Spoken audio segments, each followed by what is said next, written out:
everybody. It is time for another Expanding on Expansive weekly tips and teachings.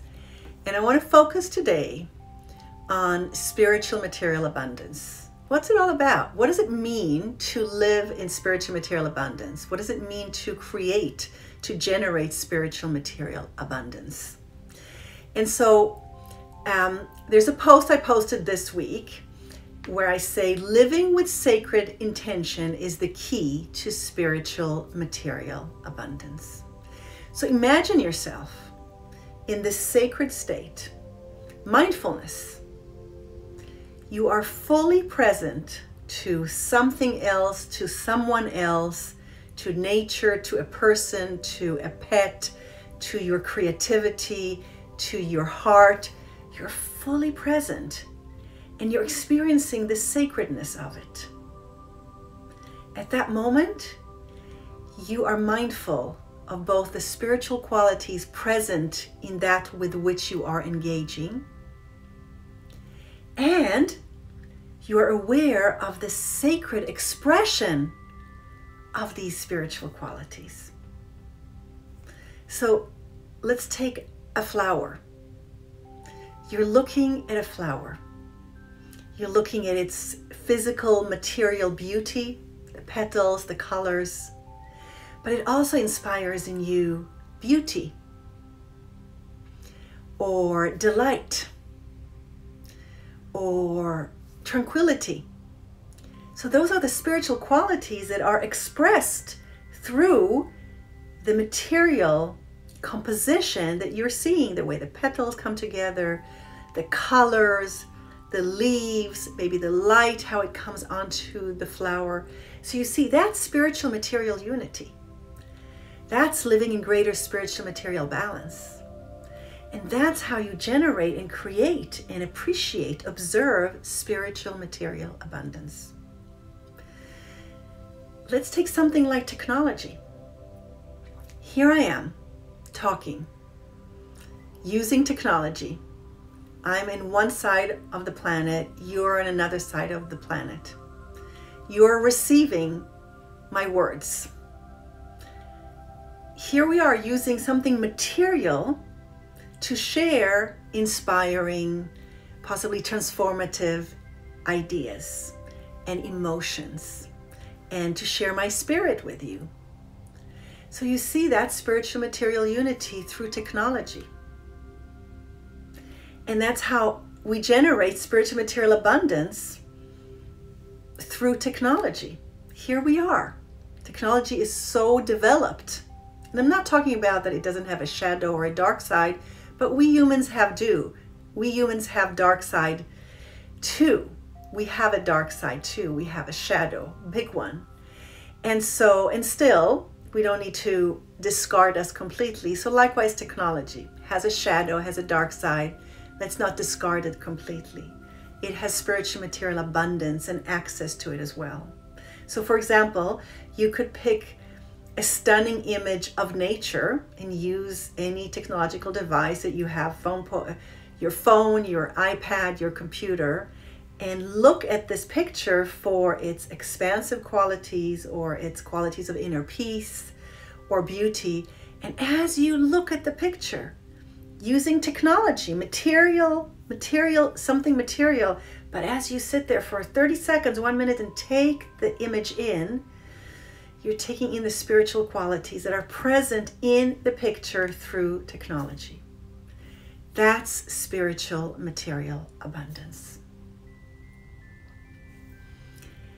You can go out and sit under a tree, and you can look at the material properties of a tree, the roots, if you can see them, the trunk, the branches, the leaves, the fruit, the flower, whatever you see, the colors, the hues of greens and browns. That's the material expression, but it's a material expression of beauty or patience or abundance or peacefulness. And so when you interact with that tree and you sit under the tree, you are allowing yourself to take in spiritual material abundance that's showing up through that tree and connecting you to spiritual material abundance within you. You see, I always put spiritual material, unity or balance or abundance, hyphen. I never say spiritual abundance and material abundance. Sure, it is both of these if we separate them, but I always put them together because they show up as unity at every given moment. And so if you approach your life, everything you do and everyone you interact with, and you interacting with yourself from this sacredness, a mindfulness, a presence, that is the key to spiritual material abundance. Because suddenly you tap into qualities that you weren't noticing because you're just going about your day, but suddenly it's like, wow, there's comfort in my car as I'm driving it. There is convenience in my car as I'm driving it. My car is taking me to a meeting that has to do with expressing my life purpose. So there's purposefulness as I'm driving in this material physical car. And as you drive in your car with this mindfulness, there's spiritual material abundance in your car as you're driving it. When you are quiet for a moment, you see the sacredness of the moment, the generations that came before that have made this car possible for you, for society. Again, there's a dark side to transportation. We know that. At another time we can address that. But we don't want to throw all of it out. Just like human beings have a dark side, we don't throw human beings out. We have a dark side, we have a light side. So does transportation, so does cars, so do cars, so does technology.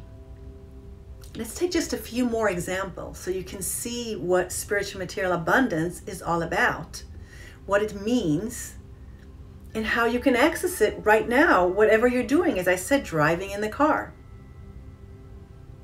talking to the cashier at the store, being on a Zoom meeting, sitting under a tree. Let's take finances, creating financial freedom. Money. Money has so many negative things laid upon it. It has positive things too, but a lot of negative stuff. Well, imagine creating or having financial freedom. Today, I mean, there are other systems, gift giving and bartering, but today we live with this exchange of finances, of money.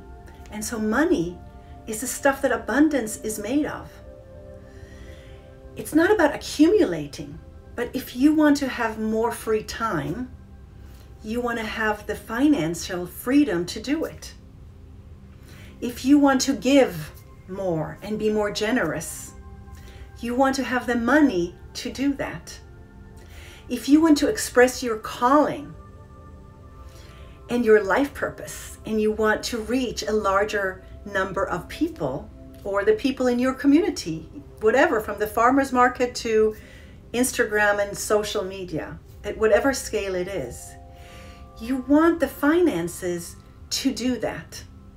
So money is all about abundance.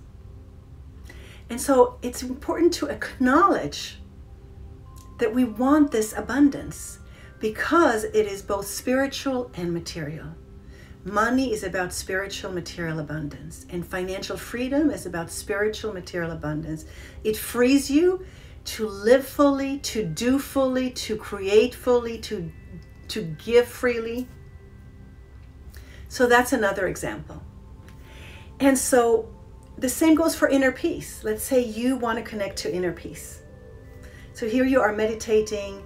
Maybe you recall a time in your life where you experienced inner peace and you relive that moment and suddenly you're in a state of inner peace. Or you listen to a meditation that's relaxing and some relaxing meditative music and you experience inner peace. Or again, you look at the stunning image of nature that I shared before. You know, you look through technology at a stunning image of peacefulness in nature. You take that in. Suddenly you are experiencing inner peace. You've switched to that channel, that vibrational state, that field of inner peace.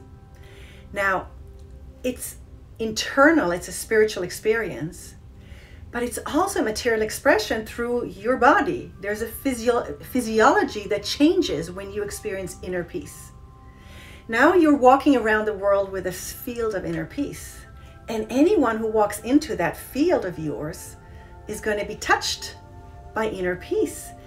They're going to get some inner peacefulness because they enter your field of inner peace. So you see how something like inner peace that you feel and experience in a meditation, as you continue walking in this field of inner peace, you are first of all transformed.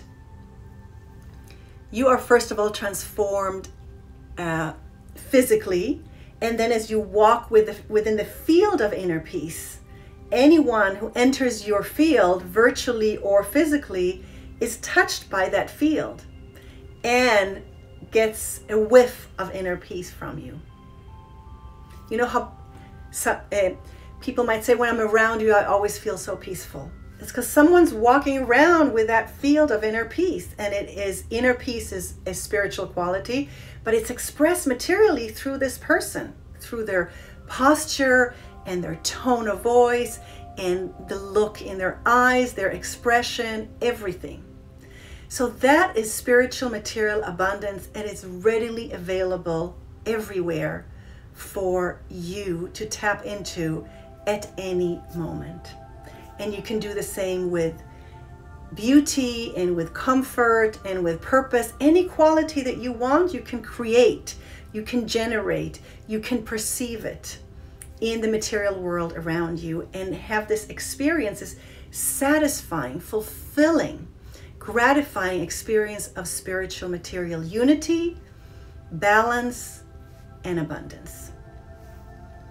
And so I want to end with ease, because I want you to really walk into the new year with ease.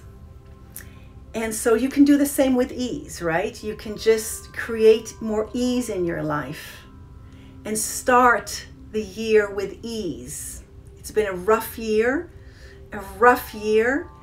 and hopefully a good year for you, even if it's been challenging, but excitingly new opportunities have opened up, and I hope you've taken advantage for them in your life as well.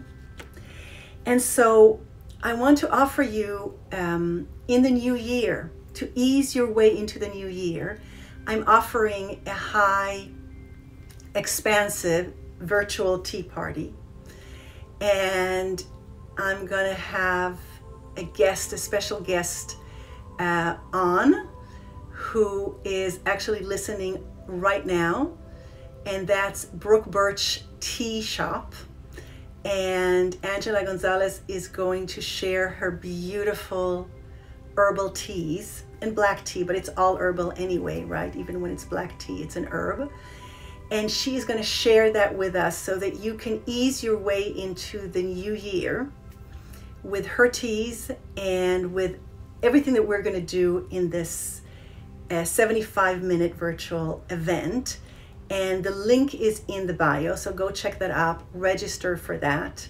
We will experience true spiritual material abundance in this event. And so I invite you to join and start the year like this with ease. So with that, I leave you with greater spiritual material unity, I hope, with greater spiritual material balance, I hope, and with really practical ways of how you can generate and create and perceive and appreciate spiritual material abundance in your life. Blessing for a meaningful new year. Blessings.